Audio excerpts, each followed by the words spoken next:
Ya, itu kan prinsip soal equality before the law ya, terutama ya. Padahal saya temukan ya, kita temukan dalam praktek itu equality before the law itu just a myth. Itu hanya mitos that lie daily, yang kebohongannya itu dibuktikan setiap hari. Pembatasan terhadap hak pilih, terutama misalnya anggota XPKI atau mungkin hak untuk mendaftarkan dan seterusnya, yang baik yang terlibat langsung, tidak langsung termasuk keturunannya, saya kira bisa dikatakan tetap konstitusional. Jadi ketika misalnya kita lihat, ini kok ada indikasi justru komunisme akan bangkit, infiltrasinya di beberapa institusi sudah nampak begitu, kita harus hati-hati. Jangan kemudian malah justru dibuka peluang untuk memasuki pertahanan negara, terutama di TNI ini.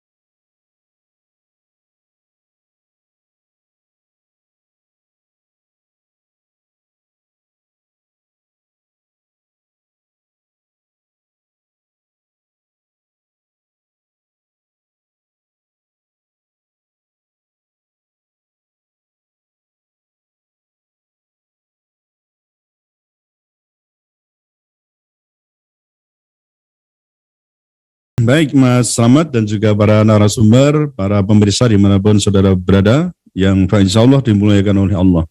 Saya sebenarnya sudah juga banyak ya menulis artikel-artikel yang terkait dengan ketidaksetujuan saya ya terhadap yang saya sebut sebagai moderasi komunisme. Jadi itu ada gerakan yang mencoba untuk melunakkan ya radikalisasi dan revolusionernya komunisme itu. Kemudian kalau boleh saya katakan di situ, itu sebenarnya ada 6. Saya mencatat itu ada 6 moderasi, ya. Yang tadi saya katakan upaya untuk melunakkan itu antara lain yang pertama upaya pencabutan TAP MPRS nomor 2566 tadi, yang itu dilakukan sejak Presiden Abdurrahman Wahid. Lalu yang kedua, tidak menjadikan TAP MPRS nomor 25 tahun 66 itu sebagai pertimbangan dalam pembentukan, dulu ya, kita kan ada RUU HIP itu pada tahun 2020 itu. Iya, RUU HIP. Kemudian yang ketiga, itu penerbitan tadi SKKPH oleh Komnas HAM, itu tadi dikatakan sebagai surat keterangan korban pelanggaran HAM. Dan itu sudah ribuan Mas jumlahnya, sudah ribuan.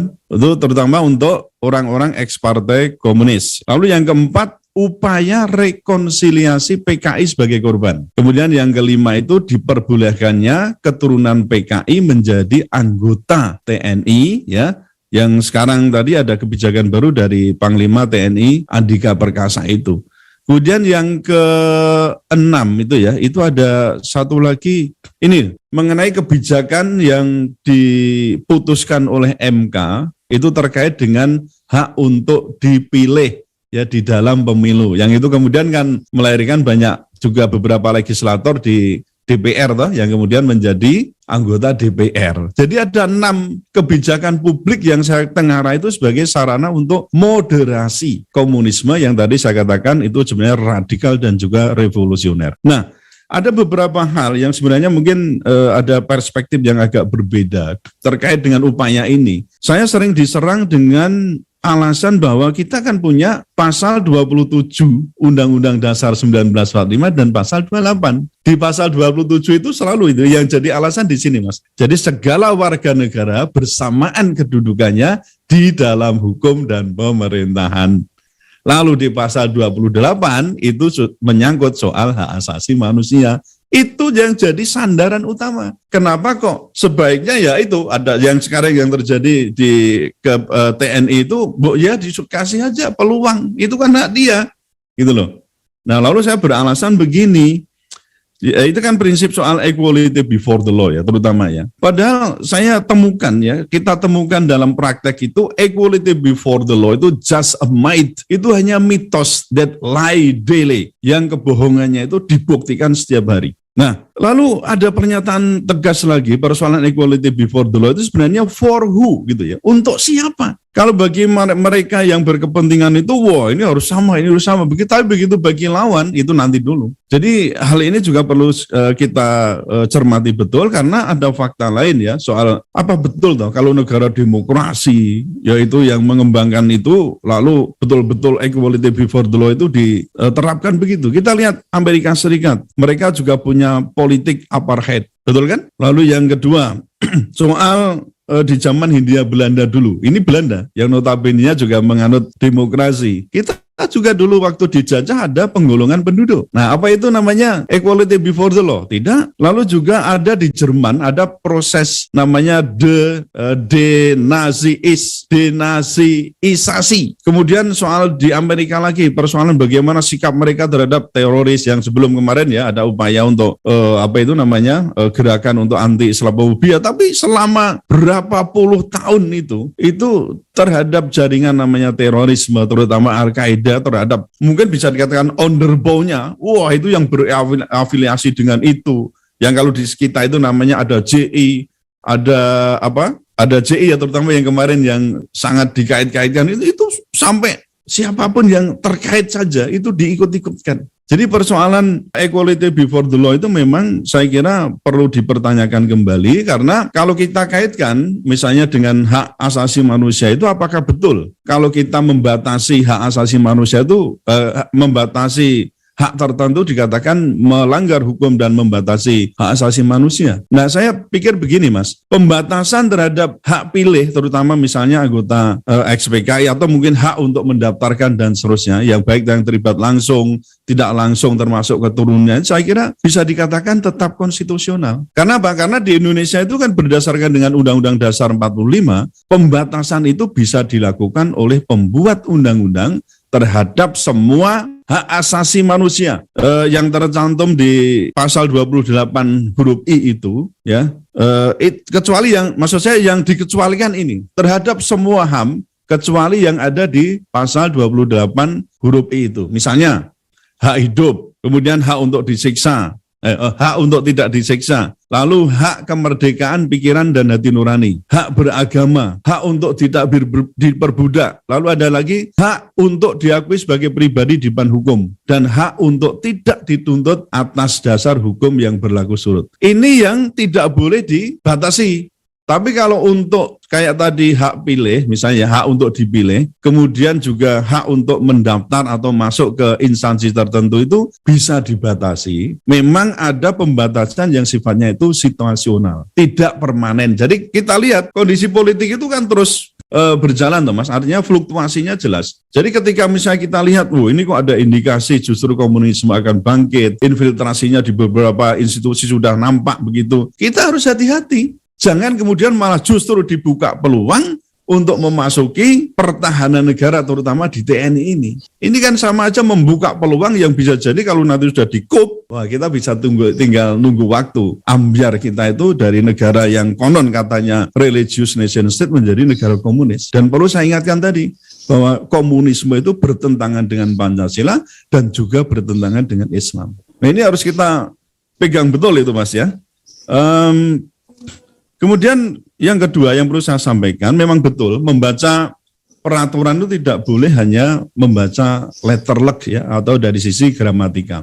Kita harus mengerti politik hukumnya. Tadi sudah disinggung Mas Hosinuddin, politik hukumnya ada di bagian konsideran dari TAP MPRS nomor 25 tahun 66 tadi. Lalu yang kedua persoalan histori. Jelas ya bagaimana pemberontakan PKI itu tahun 1948 dan juga tahun 1965 itu jelas sekali. Korbannya sudah jelas bagaimana kesadisan, kengerian dan seterusnya yang dilakukan itu. Kemudian persoalan yang kekinian tadi, saya kira perlu juga waspada karena sudah ada pengakuan ya seperti yang dikatakan oleh Ripka Ciptaning itu, selain ada buku ya bahwa aku bangga sebagai anak PKI itu, ada keturunan atau mungkin XPKI keturunannya itu sampai sejumlah 15 sampai 20 juta yang memang menginduk kepada organisasi partai politik PDIP ya sebutkanlah begitu. Ya itu masuk di sana. Nah kita apa tidak boleh hati-hati loh untuk kekinian. Nah ini juga harus diwaspadai karena memang